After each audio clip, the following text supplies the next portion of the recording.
Sobrang nakakaya tong Pilipinas. Alam niyo kung bakit?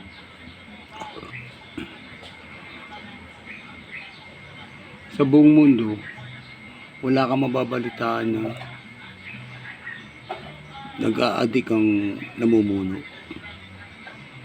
Buong pamilya nag-a-addict. Dito lang sa atin, parang pinagmamalaki pa natin. Diba nakakaya yun?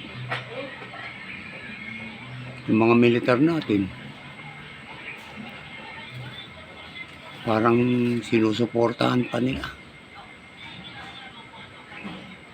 Sinasang-ayunan pa nila yung mga mali. Kakaya. Isipin mo.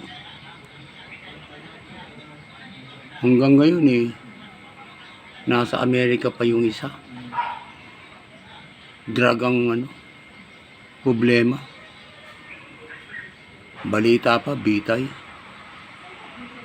Nakakaya, Biro mo, lumalabas na itong gobyerno natin ngayon, pro-drug. Galit sila sa mga anti-drug. Kaya, pagka ikaw, kumalabang ka sa kanila, sa mga drug-drug nila, dadaling ka dun sa Netherlands. Kikidnapin ka, dadaling kang pilit dun para imbestigahan. Mali Maling-mali talaga. Tapos pag nagbalita ka, galing naman sa kanila, sabihin nila fake news. Sila rin naman yung nagsasabi. Yung vlogger bumabase lang naman sa naririnig sa kanila. Katulad yung sa Kingdom. Armado lahat, may pasabog pa. Puro high power ang dala.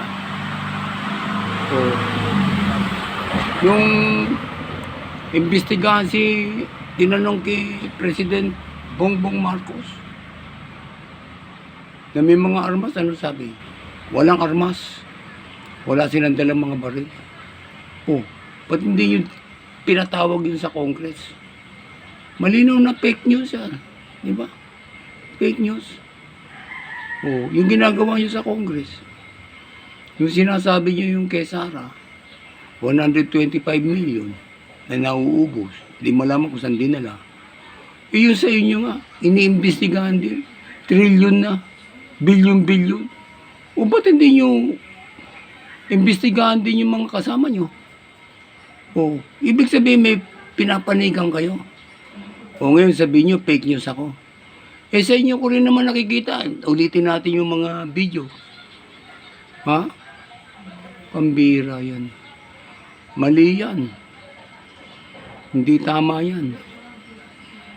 Dapat sa inyo, magsilayas na kayo dyan.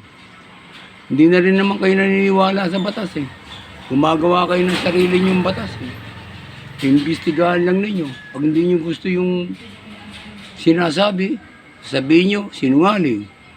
Ibig sabihin, alam na ninyo. Diba? Ba't nagtatanong pa kayo? Kayo pala yung fake news. Kunyari, hindi nyo alam, yung pala alam nyo. Sa papa nyo nalaman, doon ba kayo yung nangyari yun? Di fake news din kayo. Lumalabas, puro kayo marites. Diba? Puro kayo marites dyan.